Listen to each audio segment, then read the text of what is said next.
Hindu cosmology ప్రకారంగా ఈ లోకాన్ని 4 యుగాలుగా డివైడ్ చేశారు. ఇప్పుడు నడుస్తున్న యుగం కలియుగం. అన్ని యుగాలలో భయంకరమైన యుగం. శ్రీకృష్ణుడు జన్మించినది 3వ యుగం, ద్వాపర యుగం. అప్పుడే ఆయన కలియుగంలో ఏం జరగబోతుందో స్పష్టంగా చెప్పారు. అండ్ వాటిలో అన్ని నిజమవుతుండగా కనబడుతున్నాయి. కృష్ణుడు ఏమన్నారంటే, కలియుగంలో జనాలు ఉట్టి వస్తువులతోనే ప్రేమిస్తారంట.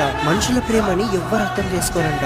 ఆల్సో జనాల్లో చాలా తక్కువ మంది దేవులని పూజిస్తారంట. అందుకే కలియుగం త్వరగా ఎండ్ అవబోతుంది. కలియుగంలో పవర్ఫుల్ మరియు మోసం చేసే వాళ్ళే టాప్ లో ఉంటారంట. వాళ్ళ కింద నిజాయితీగా ఉన్న వాళ్ళే పనిచేస్తారు. కలియుగంలో పేరెంట్స్ పిల్లల్ని ఎంతలా ప్రేమిస్తారంటే అదే వాళ్ళని గ్రో అవ్వకుండా నాశనం చేస్తుంది. జనాల్లో ఎంత బద్ధకం ఎక్కువ అవుతుందంటే ఎక్కడా లేని కొత్త కొత్త రోగాలు వస్తాయి. అదే మనుషుల్ని బ్రతకనీయకుండా చేస్తాయి. అలానే దేశం మొత్తం ఎడారిలా మారిపోతుందంట. సో ఇవన్నీ నిజమవుతున్నగా కనబడుతున్నాయి. ఎవరైతే ఈ విషయాలు నిజంగా జరుగుతున్నాయని అగ్రి చేస్తున్నారో వాళ్ళు ఈ రీల్ ని ఖచ్చితంగా షేర్ చేయండి.